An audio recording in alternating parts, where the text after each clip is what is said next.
Sveiki, atskleisiu paslaptį, kaip išprognozuoti ekonominės krizės ar karus. Tokios medžiagos nerasit jokiuose vadovėliuose ar laikraščiuose. Prižadu, bus itin įdomu. Bet prieš atskleidžiant tą paslaptį, norėjau pasakyti šiek tiek informacijos, kaip reikia pasiruošti būsimai ekonominiai kriziai. Nes visi jaučiam ir žinom, kad neužilgo bus ekonominė krizė, tad svarbu jai pasiruošti. Manau, jos pradžia yra tik laiko klausimas. Taigi ruošiantis jai siūlau nelaikyti pinigų bankuose, nes per būsimą krizę bankai ir vyriausybės gali panaudoti ne bail-out procedūrą, kaip vyriausybės ištraukdavo bankus, bet bail-in procedūrą, kas reiškia, jūs gausit kokių beverčių akcijų vietoj savo pinigų, nors gali tam tikra pinigų suma būti apdrausta ir neliečiama, bet čia reikia pasidomėti, niekas negarantuotas. Įveskite Google bail-in, ten daugiau informacijos. Aišku, siūlau itin pasirūpinti grinųjų pinigų saugumu ir jeigu ne bail-in, tai yra kitų grėsmių, pavyzdžiui, Rusijos kibernetinė ataka, kuri sutrukdytų kortelių atsiskaitimą arba dar kas nors, vienu žodžiu, visada geriau turėti grinųjų. Bet laikyti daug tūkstančių grinais irgi neprotinga, nes ateityje gali būti ir be grinųjų sistema. Pavyzdžiui, jau Švedijoje beveik atsisakyta grinųjų ir Kinija sparčiai žygiuoja tą linkme. Geriausia investicija, mano nuomonė, šiuo metu yra auksas, sidabras ir labdara. Grinųjų atsisakoma bus ne dėl kontrolės, kaip dauguma youtuberių mano, bet dėl biblijinio žvėries ženklo, nes Biblijoje parašyta, kad vieną dieną žmonės negalės pirkti ar parduoti be žvėries ženklo. Tas ženklas greičiausiai bus čipas. Žmonės vieną dieną bus čipuojami ir tai nulems, kur jūs praleisit amžinybę, rojuje ar pragare. Netgi greičiausiai gausit pašalpas už nieko, kad paskatintų imti tą čipą, bus universalios bazinės pajamos, įveskite Google Universal Basic Income, bet šiame video į tai nesigilinsiu, prašau nueikite į www.wakeup2121.lt ir rasite daugiau informacijos. Ir būsimuose laikuose bus daug apgaulės ir melo, tad svarbu būti apsišvietusiu.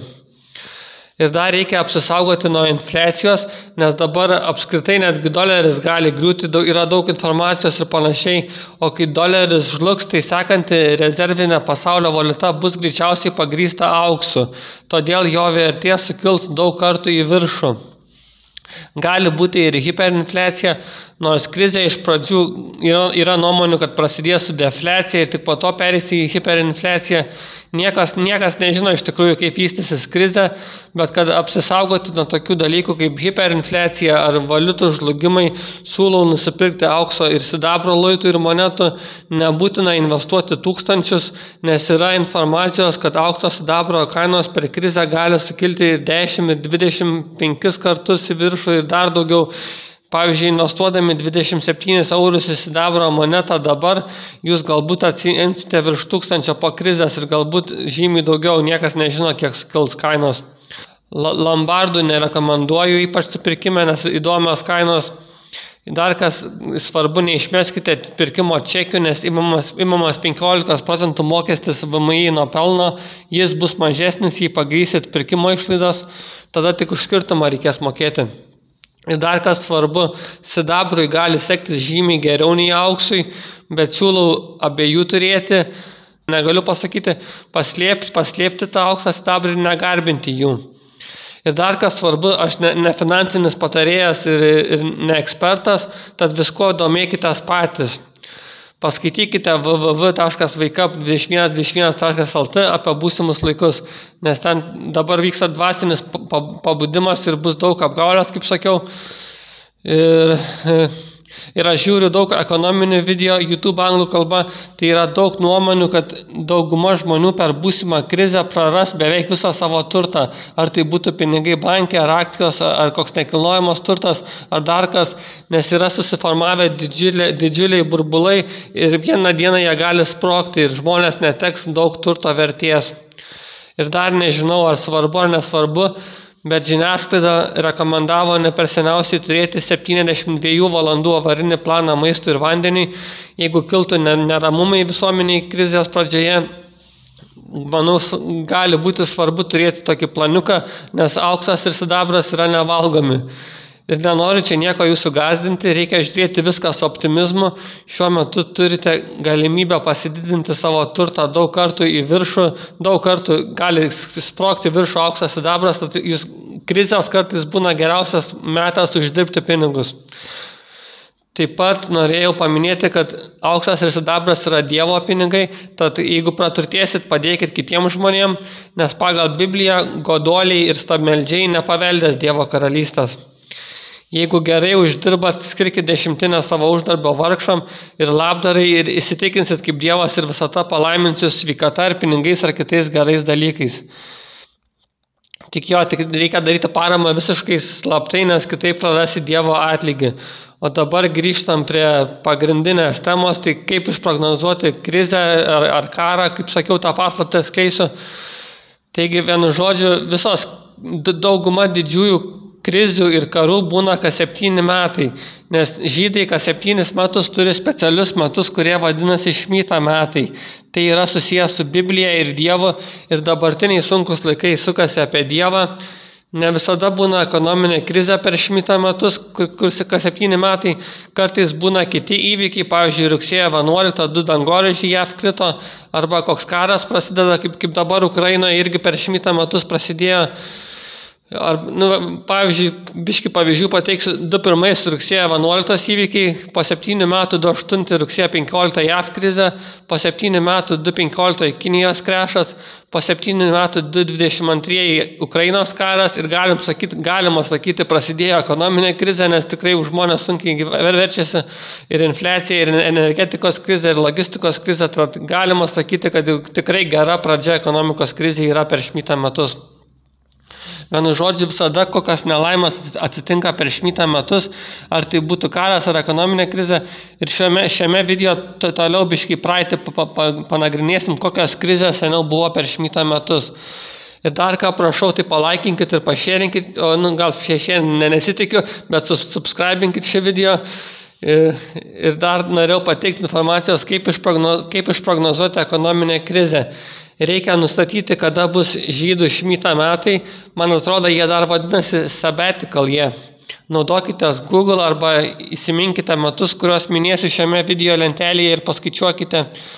Tada prieš šmyta metus prasidedant įveskite į YouTube Economy will crash, kad pažiūrėti, ką nepriklausomai ekonomistai kalba ir nustatyti tikslesnį laiką, kaip apsisaugoti nuo krizės, kokios kainos sukils, kaip uždirbti iš tos krizės. Daug informacijos tikrai rasite įvedę į YouTube Economy will crash. Nors jie dažnai klysta su datom ir aš esu suklydęs, nes datų niekas nežino, tad geriau nespėliokite datų, bet vieną kartą esu pataikęs ant 2.8. 2021, 2022 buvo šmyta metai irgi dabar ir pasiteisino, irgi galima sakyti, prasidėjo ekonominė krizė.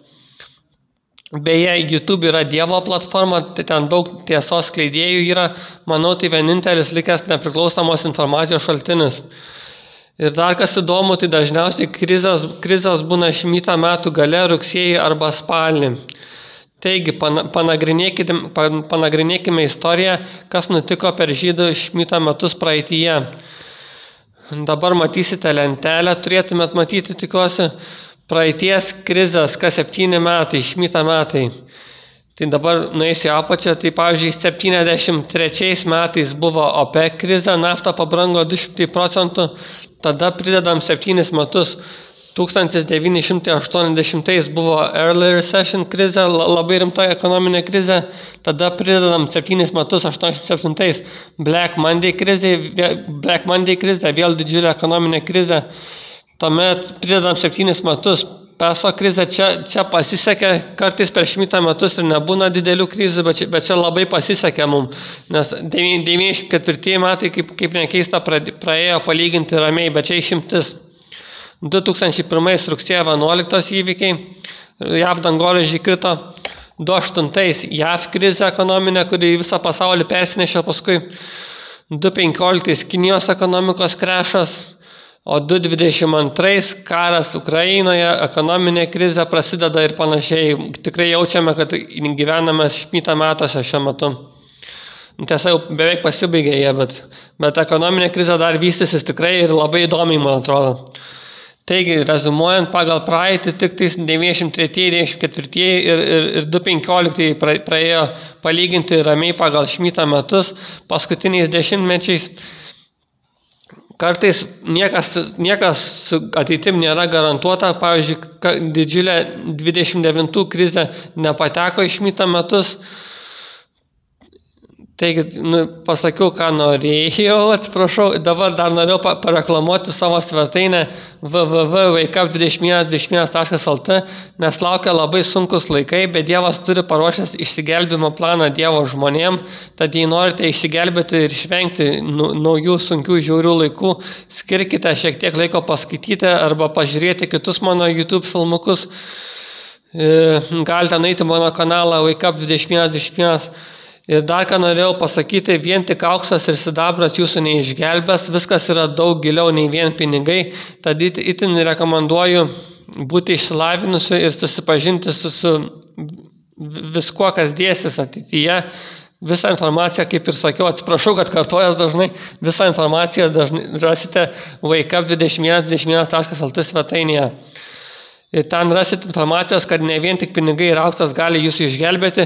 Jeigu neturite daug pinigų, vis tiek, man atrodo, šiek tiek sidabrui galite atrasti, viena uncija tik 27 eurai, o jeigu ir to negalite, tad kas žino, galbūt nereikalingas auksas sidabras, galbūt Dievas panaudos ir repčą, bet daugiau informacijos mano svetainėje arba mano kitose YouTube filmukuose. Dar kartą prašau, palaikinkit ir subscribinkit mano video. Būčiau labai dėkingas, ačiū Jums, sėkmės iki.